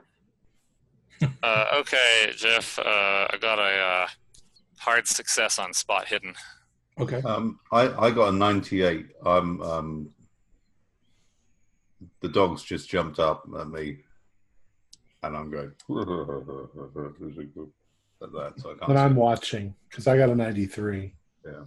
Okay. It's either that or one of my eyes has fallen out. I'm trying to find it on the ground or something. I'm sorry, Jerry. You got an extreme? Only hard. Hard Okay. Success. All right. So after approximately 100 yards, the trail pretty much goes cold and stops. But the drag marks were all the way there? Yep. And where is this site in relation to the site where the body was found? It's about a football field away. So I was, that may have been my mistake. I'm considering this whole area as where the body was found. Ah, okay. So we are where the body was found. Okay. Right. I see. Well, dragged rather than jumped, but otherwise this seems to fit what we expected. Then I look around a lot more closely to see if I find anything weird, right there. Spread out to see, if we find anything odd, like big giant lobster claw or bone saw, barnacles. Okay. Bone saw. I'm going to ask you for another spot hidden then. Exactly the same. Hard Success. I missed it by 6. Can I spend 6 luck? You want me to? Okay. I've also got.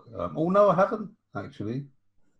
I've got an extreme success. Okay. Wow.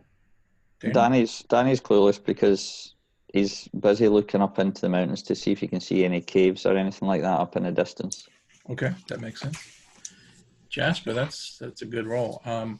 You guys kind of spread out, fan out a little bit, and something catches your eye in the sunlight, and down low on some brambles, it looks like there's a little small piece of torn clothing. Who's that, Jeff? Only Jasper or all of us who made the hard success? I'm going to say Jasper. He got an extreme. Okay. Hey, look at this. Look, there's a tiny bit of cloth here. Looks like it might have been torn off someone's clothing. Oh yeah. Oh, look, brambles. Let's have some brambles. Okay, go over and look at it. Wonder. But as I'm going over to look at it, I'm also looking to see if there might be other bits and pieces that Jasper didn't see. I wonder if it would be possible to get a scent from this bit of cloth and track the scent to find whoever or wherever they came from. Tug, get down and sniff it. Anything? It smells like King of the Mole Men. smells like Old Spice. Well, Jasper, it would indeed be ironic if the dog you acquired in the course of our initial conflict proved to be the undoing of the Migo, wouldn't it? The dog. I'd almost forgotten. I'll see if I'll get the dog to sniff the piece of cloth. Well, wait, Jasper, let's have a look at it before you just have the dog sniffing it. Jeff, what does it look like? Like I said, it's just a small little piece, maybe, I guess we're in Canada again, maybe about a centimeter. Oh, so it's just a little scrap of Well, red flannel? It's actually blue. Blue flannel? Did you say it was flannel? Cotton. If I have Nothing else flannel, on and it? you can have cotton. What was that, Danny? If I have flannel, and you can have cotton. Is there anything else on it other than, it? No. So in terms of where that, Does it look like jacketing or a shirt material or? It's impossible to tell. Well, we could probably tell if it was blue jean material, yeah. And does it look like it's caught where it was? Like it had torn off because it was caught there, like someone passing, or like it was just sort of dropped there? Right. It's like Would I use brambles? Yeah. Thorns or sucker bush, whatever. Yep. Okay. Let's see. Yeah, I'm gonna say it's too small to really get a good identification. We don't even know. Well, Jasper, go ahead. I think your dog can make more of this than we can. Okay. Well, I've read a lot about this, so I hope I can get this right. We don't know what the guy was wearing, so this might not be anything at all. Jasper, did you just say you learned tracking with dogs from reading about it? From a book. I see. I was reading it. Hey, you were content to learn magic from books. I guess I can learn tracking. I'm gonna hold. Well, I wouldn't say I was content, Jasper, but I haven't had the fortune to meet any magi in person yet. As far as hold a little bit of cloth in front of the dog's nose, and say, "Now, would you be a good chap and see if you can possibly find the owner of this?" No, I'll just say, "Come on, find it, boy, good boy, find it." Dog's just got up now. Maybe the dog hasn't read the book. And I'll make a track roll. I reckon it hasn't, Doug. Oh no, hang on. If you fail, I have a funny. He's just got up, made a single circuit of the coffee table, and gone back to bed in disgust. A really nasty look on his face. I can't believe you woke me up for that. Oh, I have rolled 9 out of 60. But Tug, if it proves that Jasper's dog was taught to read by the Migo, perhaps we can start referring to it as his familiar then. He is, after all, the one who found the book on actual witchcraft. The familiars don't know how to read. They just tagging me off. No, I said that wrong. He pulls me towards the sense. Go after Jasper, I guess. Wrist frame. Oh, it's like a Rin Tin Tin film. I'll say that he starts to pull you back towards the direction of the street. Aha. Yeah, because that's the way the trail's going, isn't it, really? We're following the other direction. Well, but there is further evidence that they were brought here from the town. I wonder how far into town your dog will take us. Well, probably back to where the body was found, I would imagine. Well, we are where the body was found. Perhaps it's taken us where the body was first acquired. Let's find out. Sorry, am I misunderstanding, Jeff? I thought you were saying that the dog was trying to follow the scent back to town. So the direction we've come from, that would be, would it? Yes. I think there's a little bit of confusion where the body was found. It basically, the heel drag marks stopped there at the brambles. So that is where the body was found specifically. Yeah. Okay. Yeah. So you followed the trail up to, you followed the heel drag trail. Yeah. Up. Then, can we correct? Hold on, let me just. You followed the heel drag trail up into the woods. The heel drag trail stopped cold. The grass is kind of matted down around the area. You found the little scrap of clothing in the briars there, and now the dog just caught the whiff, and now he's pulling you back towards the. So it appears that the body was dragged from town, and the dog is leading us back to, well, as far as it can. I thought that the body was dragged from up in the mountains down to this spot, but you're saying it was dragged from the town up here. Correct. Well, I think that lends further evidence to your theory, Tug, that we are dealing with some kind of deranged madman attempting to traffic with or otherwise appease the Migo. Indeed. Speaking of witches and familiars. Well, might be a regular human sacrifice. I suppose then we should see where the dog leads us and whether he takes. Well, yes, I suppose we should, Jasper. Just stay focused on the dog. Let's not distract him. I will. But I'm still keeping a bit of a lookout to encourage him to follow the trail, which I'm not going to say out loud here because it will cause my dog to jump up off his bed. Right. Possibly more than one dog. It's going to just create chaos in here. Yeah. If the other dog wakes up, then we've had. And Jeff, since the dog's doing all the tracking, I have reverted to lookout status.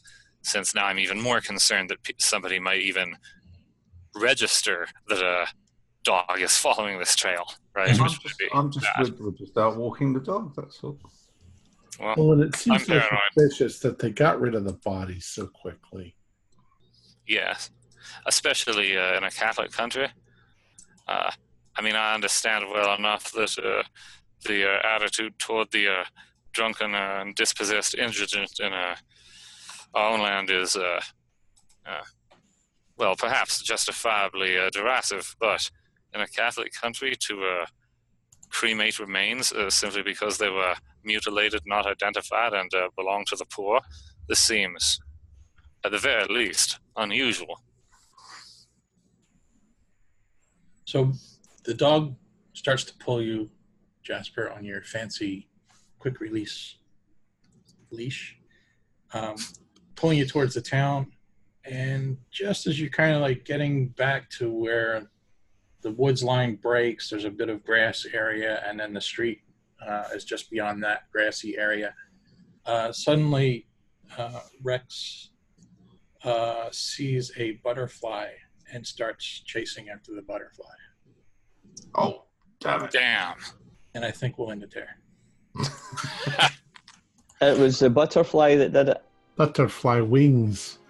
Are you sure it wasn't a tiny lobster with the wings of a butterfly? Our players included Mick Swan, George C., Ken Trench, and myself, with Jeff Wilkins as the keeper of the secrets. We're currently producing up to 5 shows a week with music and sound effects added in post-production in order to create a richer listener experience. We provide audio-only versions of our shows free for you to download from Podbean or iTunes. The costs involved with the show are provided almost entirely by our patrons. Without them, we wouldn't be able to do what we do. If you'd like to support our show, visit our Patreon account. Just $1 or $2 a month helps us a lot. You can find a link in the description below. Like, share, and subscribe to our channel and punch that bell icon for updates on our latest shows. And leave us some comments. We enjoy reading them and answering any questions you might have.